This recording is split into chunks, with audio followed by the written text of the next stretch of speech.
Magandang araw sa lahat, welcome po ulit dito sa ating channel ang Biyahe y Comida. Maraming salamat sa lahat ng nag-subscribe indeed. Punta tayo sa ating topic, February 13, 2026. Catriona Gray sa kinahinatnan ng relasyon nila ni Sam Milby, hindi pala siya ready. Matapos ang halos 4 na taong pananahimik, nagsalita na sa publiko si Miss Universe 2018 Catriona Gray tungkol sa umano'y kinahinatnan ng relasyon nila ng aktor na si Sam Milby. Sa panayam sa kanya ni Karen Davila, naging bukas si Catriona sa mga detalye ng kanilang hiwalayan at sa mga pinagdaanan niya sa nasabing relasyon. Ayon sa kanya, napagtanto umano ni Sam na hindi pa ito handang pumasok sa mas malalim na antas ng commitment, sa kabila ng nauna na nitong pag-propose. I think he just realized that he wasn't ready to take it to the stage of commitment that we thought we are on because he proposed, and then a few months later realized that hindi pala siya ready. So that was really hurtful for me and I was really blindsided at that time, pahayag ni Catriona. Dagdag pa niya, sinubukan niyang ayusin at ilaban ang relasyon, at naging handa siyang mag-adjust dahil, ayon sa kanya, kapag mahal mo ang isang tao, handa kang umunawa at magsakripisyo. Ngunit dumating umano sa puntong kinailangan niyang tanggapin ang realidad. Pero it got to a point na at that age and what we've been through kung hindi ka pa rin sure, I think that's an answer already, aniya.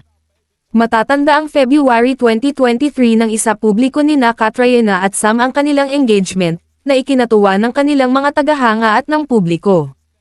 Itinuturing noon ang kanilang relasyon bilang isa sa mga pinaka-iniidolong celebrity couples sa bansa.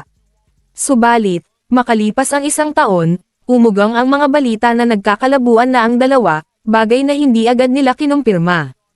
Noong February 2025, tuluyan ng kinumpirma ni Sam Milby ang kanilang hiwalayan, na lalong nagpaigting sa interes ng publiko tungkol sa tunay na dahilan ng kanilang paghihiwalay.